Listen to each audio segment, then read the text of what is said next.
Um dos personagens mais importantes da história da humanidade foi Jesus Cristo, que deixou grandes ensinamentos e um grande legado. Muitos deixados em forma de parábolas, mas também em forma de códigos. Ambos que ao longo da história foram e são deturpados pela grande habilidade dos seres humanos de dar forma e utilizar a seu bel prazer, vaidade pessoal ou para controlar grupos em busca de favores, dinheiro e poder.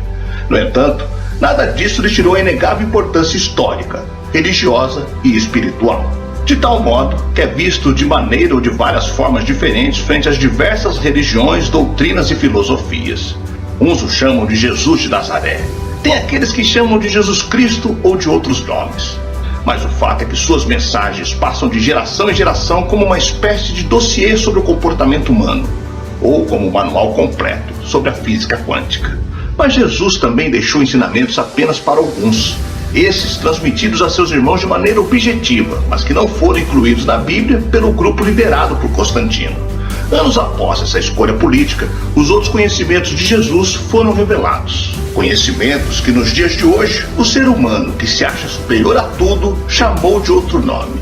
Jesus o chamou de arcontes, a verdadeira origem do mal.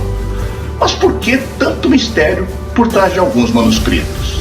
Qual mensagem foi passada que não poderia estar na Bíblia? Por que o mundo não poderia saber sobre os arcontes? Eu sou o Sidney Góes e você está no Placebo.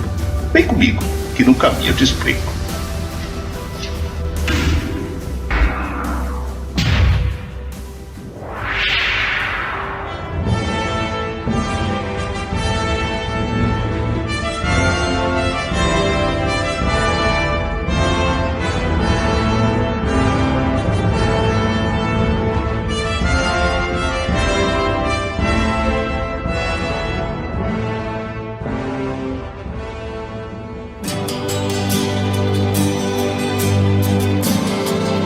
Os papiros e os manuscritos antigos são textos gnósticos que falam sobre a vida de Jesus, porém não fazem parte da Bíblia como conhecemos.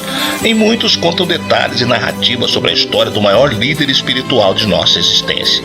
Um desses se trata sobre uma conversa entre Jesus e seu irmão, que fala sobre um Deus mau, um Deus que governa o mundo material. Esse Deus governa os arcontes. Embora seja um termo desconhecido para nós, o termo arcontes é algo que tem mais de 2000 anos. Mas quem são os arcontes? Qual é a sua história? Na década de 70, em uma pequena aldeia no entorno do rio Nilo, um grupo de pastores e agricultores encontraram alguns documentos embrulhados em couro. Esses homens não deram importância e muitos foram destruídos.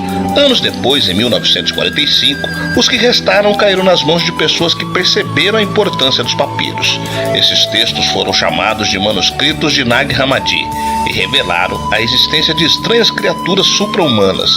Nos textos, há um capítulo com o título Hipóstase dos Arcontes, criaturas denominadas os verdadeiros dominadores do mundo. Seres que teriam autoridade nesse planeta, se apoderando da mente humana, de tal forma que inconscientemente todos os dias os seres humanos obedecem a seus comandos e ingerências. Orientações colocadas ou assopradas em nossos ouvidos que caem imediatamente em nossa mente. Muitos pesquisadores que já estudaram os arcontes dizem que eles são vigilantes de nosso mundo e atuam como ladrões. Teoricamente, os arcontes são uma espécie de entidade residual, seres inorgânicos que surgiram antes da formação da Terra. Sua origem seria anterior ao sistema solar, invasores mentais que agem como parasitas, modificando a nossa percepção sobre o universo. Embora sejam inferiores em vontade e inteligência, são muito superiores em tecnologia, talvez por causa da sua antiguidade. Outros definem como vigilantes que deram conhecimentos aos seres humanos, mas que nunca entregaram nada. Os arcontes são seres não orgânicos. Alguns autores dizem que são formados por silício e mercúrio, uma espécie de forma imatura do ser humano que na atualidade conhecemos como um ser de aspecto cinza. Mas por qual motivo a igreja não quis falar sobre a figura dos arcontes? Alguns pesquisadores acreditam que caso isso acontecesse, seria como admitir que seu sistema de crença na verdade se trate de um implante extraterrestre na mente humana. Mas os textos de Nag Hammadi trazem muito mais. Porém, alguns acreditam que exista alguma relação com os textos de Quirã. Já outros dizem que os últimos mais parecem uma obra produzida por alguma seita visionária, semelhantes às seitas que cultuam o extraterrestre como salvadores da humanidade. Esses seres aparecem no Apocalipse de Tiago, que diz assim: Jerusalém é um lugar visitado e habitado por muitos arcontes. Os gnósticos descrevem os arcontes como um tipo de infecção psíquica e mental que criam o que eles chamavam de loucura religiosa, dizendo que Jerusalém estava altamente infectada. Os textos de Nag Hammadi falam que o mundo, e em particular o sistema que habitamos, é uma espécie de anomalia causada pela presença dos arcontes. Esses seres interferem na vida humana e no livre-arbítrio, escravizando os seres humanos. Em suma, estamos falando de outras inteligências ou seres extraterrestres, porém, alguns veem sempre como seres celestiais. Nesse caso aqui, essas criaturas na verdade implantaram um vírus biológico na mente humana. Um pesquisador descobriu coincidências interessantes. Segundo ele, os textos de Nag Hammadi foram encontrados em 1945 e 2 anos depois, 1947, se descobre os textos de Quirã. Bem, ele notou que essas datas, curiosamente, são de uma época que foi o ponto alto do fenômeno UFO. Primeiro, com o famoso incidente de Kennedy Arnold, e em 1947, quando acontece o caso Roosevelt no Novo México. Definitivamente coincidências muito interessantes. O antropólogo Michael Warner relata que quando estava em estado alterado de consciência chegou a ver os arcontes. Ele os definiu como sendo uma espécie de baleia misturada a um tipo de réptil, um pterodáctilo, uma espécie de peixe voador, curiosamente como vemos constantemente em outras religiões. Por exemplo, o deus dos sumérios, o deus Uanes, mas também são definidos como um dragão voador. Outros estudiosos acreditam que esses predadores alienígenas chamados de arcontes pelos gnósticos podem tomar 2 formas.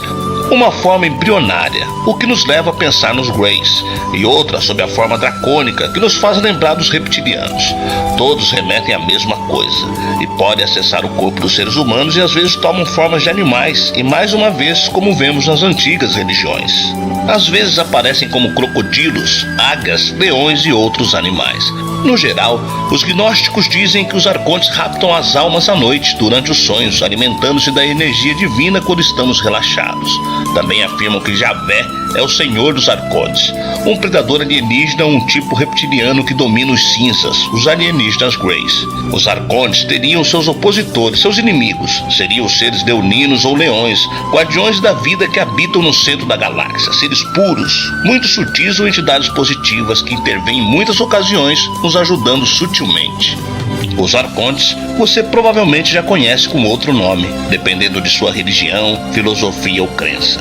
Alguns os chamam de energia negativas, alienígenas do mal, ou mais popularmente conhecido como demônios. Mas e você, o que acha?